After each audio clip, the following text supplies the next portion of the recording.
Hello, hello. Welcome back to PvTCAST. My name is V. And I'm Bab. And this is episode 3 of our interview series. And today we are joined by Sky Redden, aka the voice of Destiny. That's me. Welcome, welcome. It's great to have you here It's today. great to have you here. Yeah, it's like 9:30 a.m. I just woke up. We're so ready. We're so ready. Let's do this. We're so ready. But yeah, would you like to introduce yourself real quick? Oh yeah, that part. Okay. Hey, so hi. I'm Sky Redden. I'm just a guy that does fun voices on the internet. I'm the voice of Destiny and Player vs. Trinity Shoutout, as well as like Ribbon, TADC, and a bunch of other fun things that you can find on my website. Let's go. SkyReddenVO.com. Plug. Plug. I will make sure to link that in the description. Okay, awesome. I'm trying not to peek my microphone. Okay. It's all good. It's all good. Yeah. All right. Well, let's hop right on in with the first question here. What got you into voice acting, and what were some of your first roles? Oh God. Okay, so I feel like every voice actor is going to have a different answer to this. They have to, and a lot of them are going to be I don't know. And that's very true. For me, it's just I always loved just creating and just like telling stories, right? But I am a silly little anxious being that doesn't like it when people look at me. So that's why I'm a voice actor and I don't really like doing on cam, but I'm trying.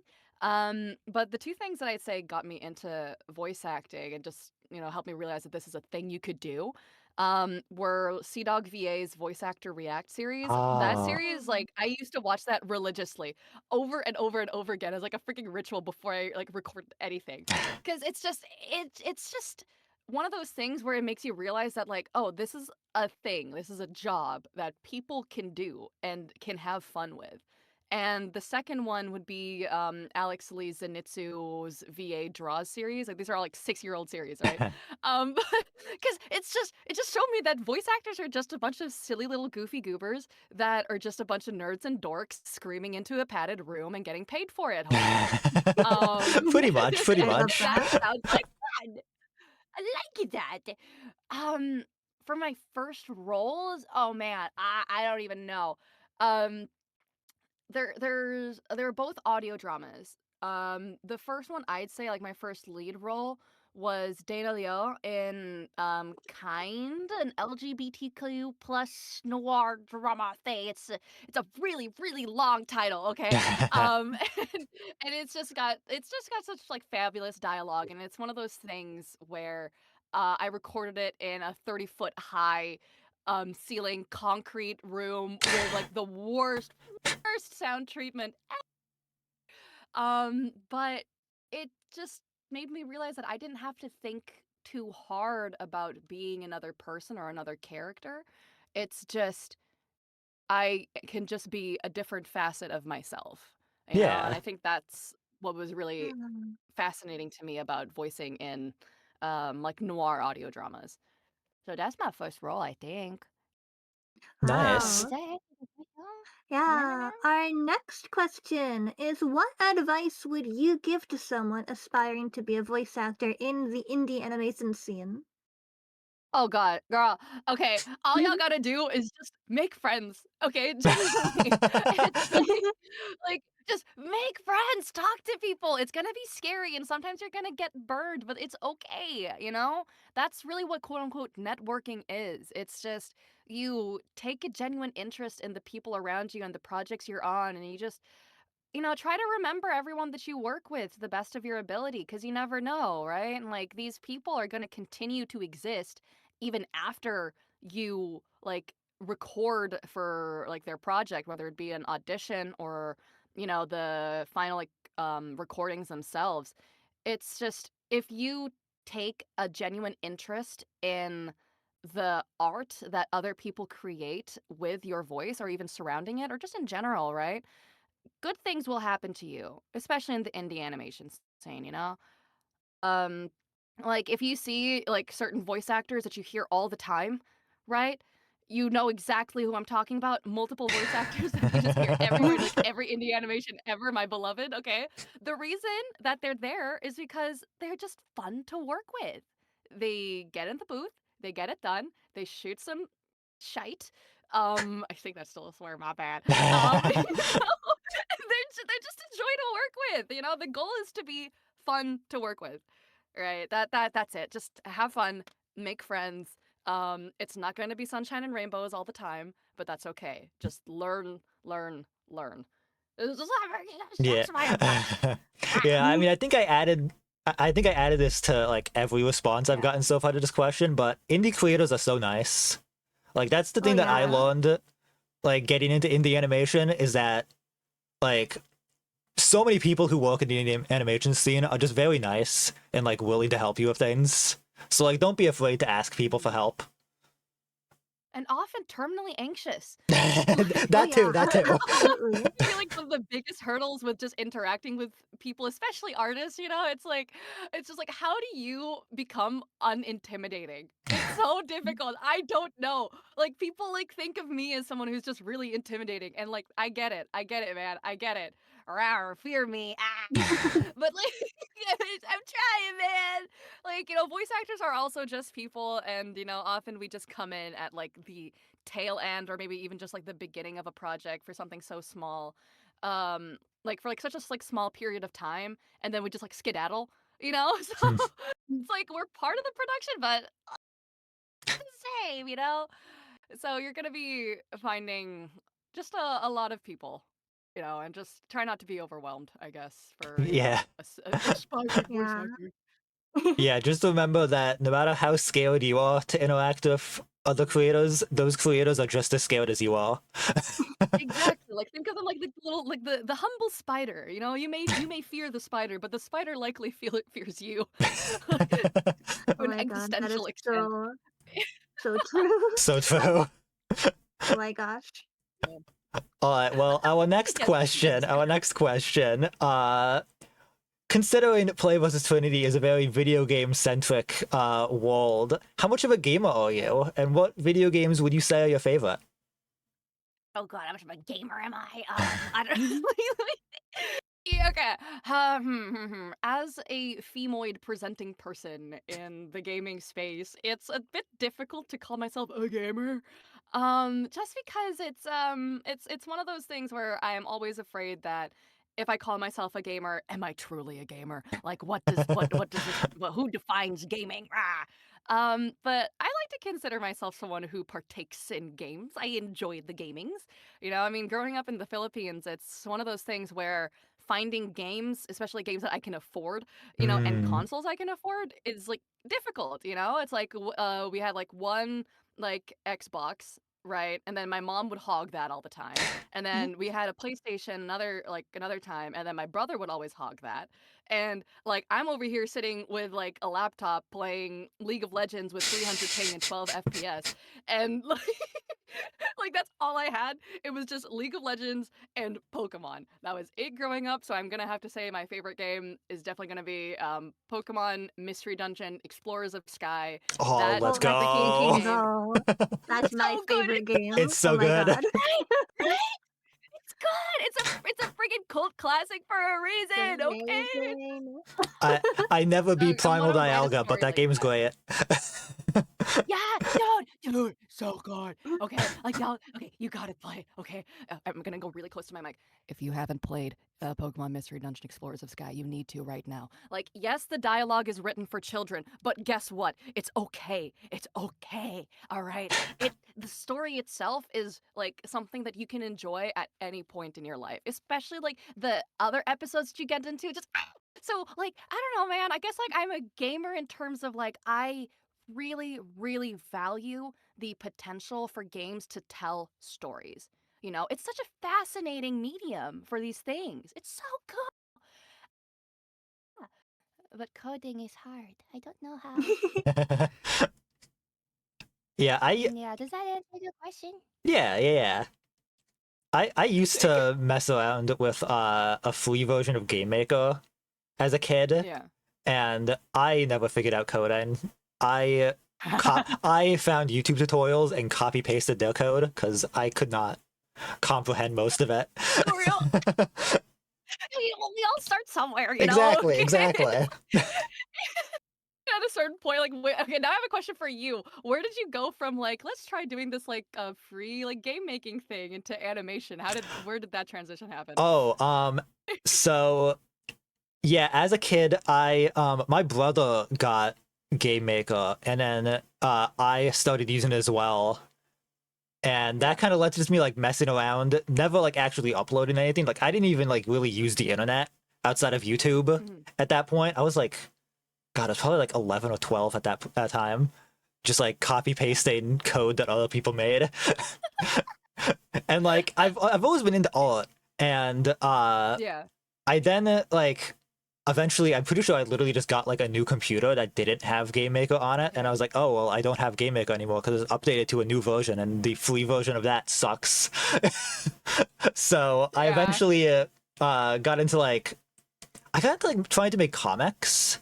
Again, I never uploaded any of them because I didn't get on social media until a while later. Thank God. And To be fair, to be fair. and like it was This is really like social media latest blessing. yeah, and like really the only reason I didn't like fully pursue comics is because when I got to college, I decided to major in illustration instead of comics, mainly because I wasn't 100% if I wanted to be a comic artist or not, and I was like, oh, I can't decide on something right now. So I got into illustration and did illustration all the way through, but like halfway through college I started getting into animation, and it kind of just worked out that way that like I already kind of stopped doing comics a lot and was super hyper fixated on animation that I was like, I'm gonna make a show. And like technically all of the animated so stuff. How long have you been animating for? A couple of years now. I actually have Really? my first like animated film is up on my YouTube channel. It's like my first YouTube video is Plug? like a beta version of Player vs. Trinity. You which gotta really understand. weird. You gotta understand that like Yeah. V just like one day was like, yeah, I've decided I want to make an indie animated show, and it started animating. Pretty much. Like it was literally like woke And up then you one day find like, out the I'm hard an way, animator all now. of the things. Yeah, like God, we're it's so real. self-taught. It's I was mostly it's self-taught. so like my real. first animation class was animation 2 because there was an error Right. there was an error in the class where it was supposed to be a prerequisite but there wasn't. So I was just like, That's okay, I so guess funny. I'm making a short film now. So I my first animation in Adobe Animate was like a simple head turn test, and my second animation was a 3-minute film.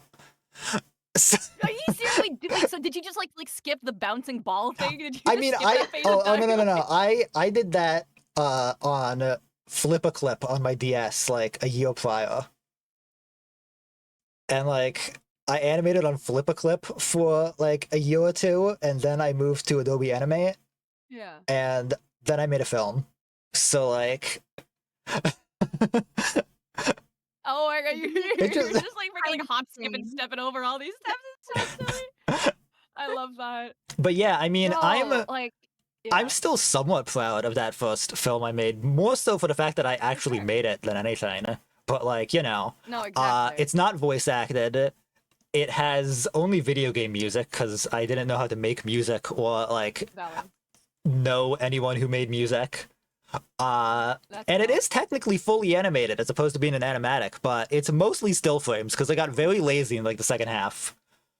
But That's fair. I mean, like 3 minutes is like 3 minutes by one person. oh, I It's mean, yeah, actually a yeah. lot. It's like I think that's something that's really interesting about like animation as a medium, like and like versus games as a medium, right? It's like with animation, like your viewers only get those 3 minutes, right? But with games, it's like you can actually like immerse yourself in that, and so like the Yeah, audience can yeah. take as long as they friggin' want. as long as they really want with that. And it's just so interesting, like seeing how pacing differs between these two mediums. Cause like y'all, on God, I'm trying to like produce an animated series on my own end, and this stuff is hard. It's very hard. It's very hard. So So difficult. hard. Oh my gosh. Ripping my hair out, trying to get this out, bro. Oh my God, yeah. So we're all struggling, but we're struggling with a smile on our face on occasion. Exactly. Surely. Exactly. Our next question.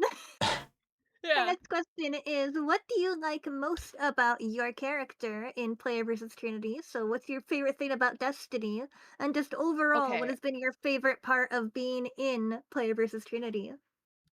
Okay, I need to show you guys. So like I was like reading like the because you know like in case people don't know. So like oftentimes like you can request to have the question sent to you beforehand in something. And so like I just kind of like read over them and give like an instinctive answer at first. So I'm just going to put it in the voice channel chat here my answer. And then I'll voice it in a second. Looking over at my notes, I'm just like, what was I writing? Oh my gosh. You know what? So fair. So fair. So Yeah, you know valid. what? You can edit that in. Oh, I don't know that'll be what popping up right now. There you go. God. Okay, look, she's so hot. Okay, when I first saw her art on like the audition thing, I was just like, mama.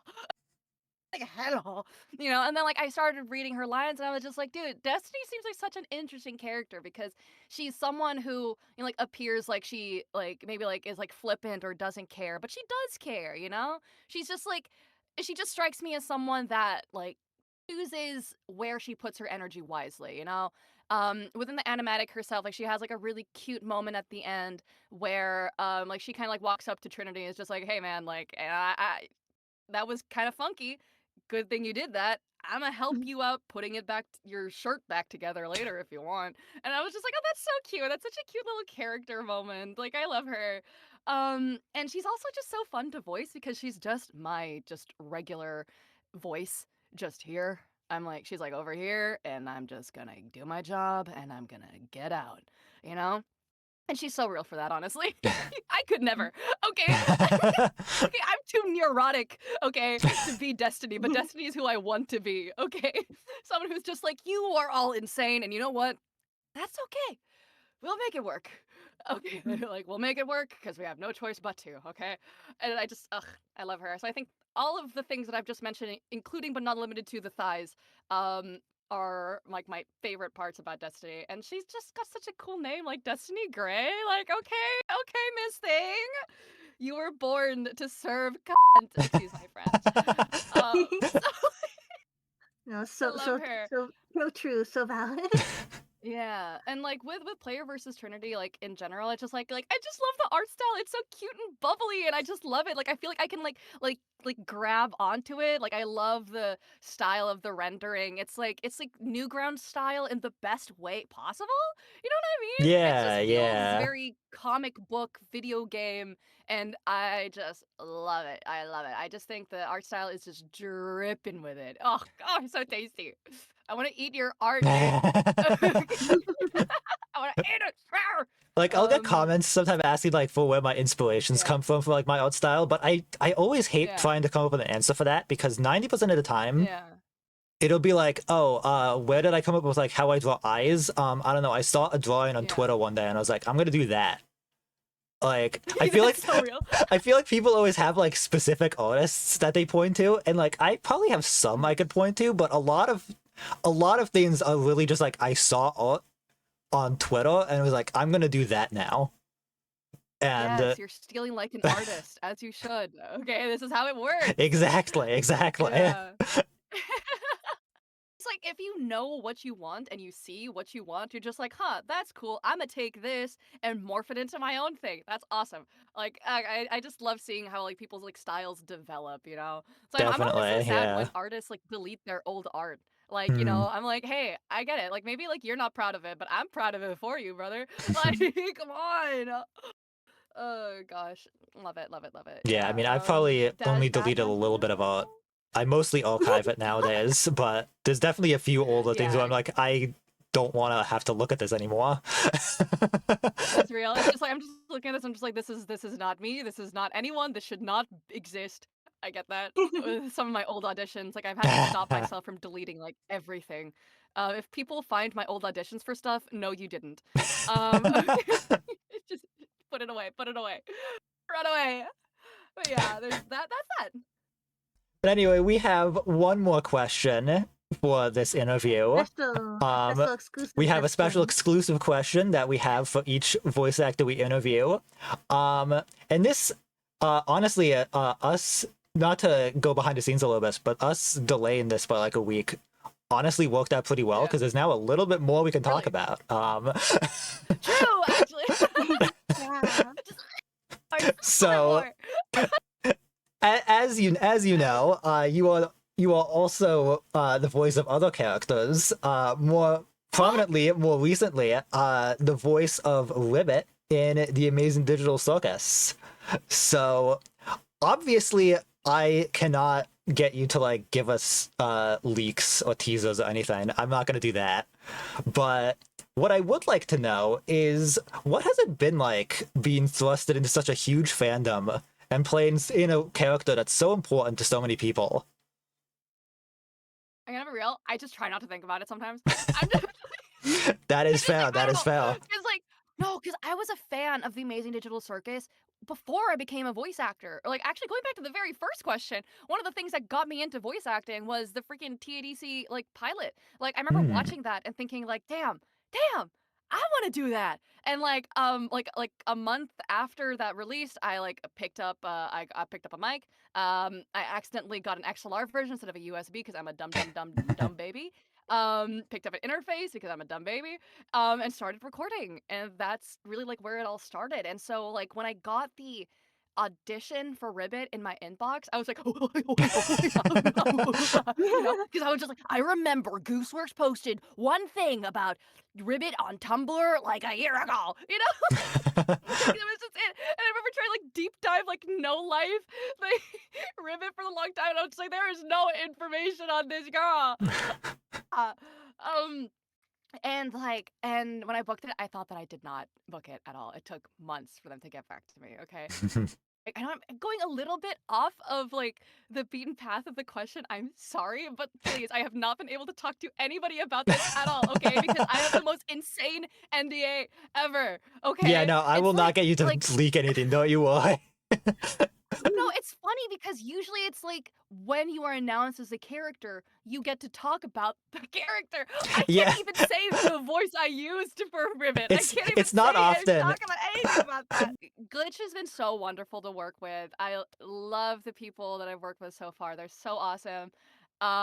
It was so funny. I had no idea, by the way, that Ribbit was gonna be announced that day. I thought that this was just something that I was just gonna have to like wait on and sit on and whatever, right? But then like I got an email a couple days before episode 7 was released, and it's like, hey, so we decided to credit you in the end of episode 7, so good luck. And I was like, what? Oh my You know?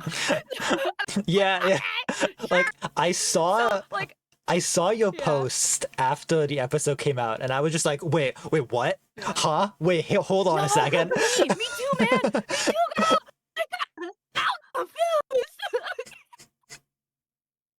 It was so Okay, funny. I had like a whole like marketing plan in mind. I was gonna put together a full-on cosplay, but instead I was just like, okay, now I need to do like major damage control. Let me go find a random ass like frog onesie online. Let me just go like put some stuff together and just make a weird ass closet cosplay for like the announcement.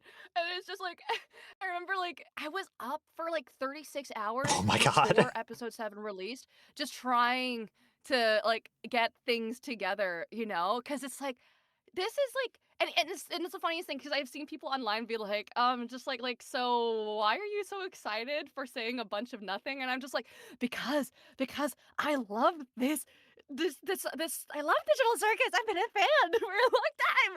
Okay, I am the brain rotted fandom. Okay, I was thrust into my own fandom. Okay. So, what it's been like thrust into such a huge fandom, I don't know. I've already been in it for a while. So I'm just vibing.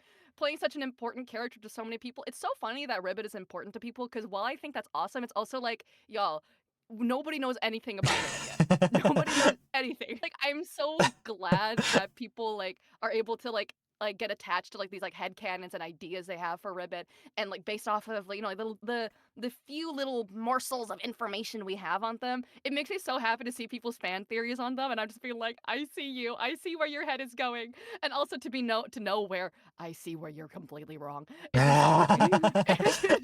So entertaining. Because I was a brain rot fan theorist before it was a voice actor. It's so funny seeing it from the other side now. I'm just like, what is going on? I'm like cursed with information, y'all. Yeah. But yeah, I mean, like playing Ribbit is so fun. Okay, and like I can't even say why it's been fun. I don't know what they're gonna be doing with anything that I've voiced for them. I don't know, right? No spoilers, of course. No spoilers. Gotta keep that NDA. Really fun. It's really fun. But guess what? Okay, Amazing Digital Circus, the last act is coming to the Philippines. Oh my god. Oh yeah, I did see that this morning. That's so Yeah. exciting. The movie website is very slow to update, but I did see that it will be coming to the Philippines. Oh, dude, I'm so hyped. I'm so hyped because like now I just can't wait to see something that like I've been a fan of for so long just like in theaters, and I'm just like, this is so cool, and I just really hope that this all works out because I think like indie animation needs a W. We Oh, need absolutely, W's, absolutely. man. This is a historic moment for indie animation. Yes, and I'm so so excited crazy. for it, you know, because it's definitely not an easy thing to go with because you can never please everyone, right? Oh It's yeah, like yeah. funding animation is so hard. I'm sure you guys know. Oh, definitely, definitely. Oh yeah. It's hard. Yeah, exactly. You know, like, hi, please pledge to the Kickstarter. Yeah. You know? Please. Okay, and you can't use that soundbite. Please, we need your money, please. Okay. It's just because animation is really hard to fund because it's not like with video games where people can buy the product and play it, you know, and like you can have DLCs and you can like it's hard to like get people to buy an animation because Oh with a yeah, game yeah. Like people are free to spend as much time on it, but with an animation it's like you're specifically buying here's 30 minutes or here's 20 minutes or here's 15 minutes. It's hard to do that. So having stuff be for free on YouTube, it's like how do you make your money? Right? If you go to the corporate route, which is like even if people pick you up, it's like how are they going to fund you? Why would they do that? You know? It's like Yeah. it's so difficult because it's like merch sales are one thing, but people also don't understand like how expensive it is to even just like produce, store, and ship like rewards for backers. yeah, yeah. It's hard, man. It's super easy to like mess this stuff up, and I am like, y'all, please pledge the Kickstarter, please. Okay, okay. These guys are cooking. They're cooking with Player versus Trinity. Please. Please pledge. You know what? Please. I don't want to sound desperate, but please. We are No. please. No. You can smell the desperation through the screen, and yes, please. Okay, like it's a need, man. Because you know it's so not easy, right? It's like animation is such a beautiful medium, and there's so much potential in it. But there's like even like you just already mentioned that you've been animating for only like a couple of years now. It's like there's the actual art of animation, and then there's like what storyboarding is, and like layouts and compositing and Yeah. just like pre-production, post-production, like in production. It's like all of the pipeline is super confusing, but there's a reason why it exists, and there's a reason why it's so easy to go kaboom with an indie animation, you know? So like help. The more Your help, the local better. indie Like, animator guys, I Yes. know how to animate, but I'm not good at sound editing. I need help here. Like, come on, guys. Yeah, and We this is can't where do this making friends comes alone. into play. You know, like you gotta make friends because there are gonna be a lot of people, a lot of peers that are also like, I want to make cool art, but also, owie, my wallet. You know, you know. And I think like when working on a project, I feel like so long as you're like, just value like if it's clear that you value people's time, I think a lot of people will be down to help you out with like sound design and music and stuff. But Exactly, yeah. Like, it's I want to give a so quick hard. shout out to Nicole, the voice of Trinity, because she helped out a Yes. lot with finding some people. Like, I've got a few people helping with storyboarding for episode 1. Huge shout out to Yes. Zinc, who does the music, who did the music for Yeah. episode 0, and will likely be Music doing is most of the music in so episode 1. good. Uh, and Yeah. like, huge shout out to Nicole for helping me find these people to work with me on Play vs. Yes. Trinity. It's been a Oh, great, it's it's so been a big good. help. So good. For real, man. It's just, ugh, it's so pretty. It's so beautiful. I'm so excited for you guys, and I just can't wait to see what the future holds for Player versus Trinity. Okay, I gotta go in 3 minutes. Yeah, So, this was a lot of fun. any last words? Thank you so much for joining for this. Thank you everyone for watching this episode of Thank you for having PvTCAST. me. Yeah, thank you guys so much for having me. This has been so lovely. That was great having you. Yeah, we will see you guys next time. Okay. Goodbye. Okay, Goodbye. bye.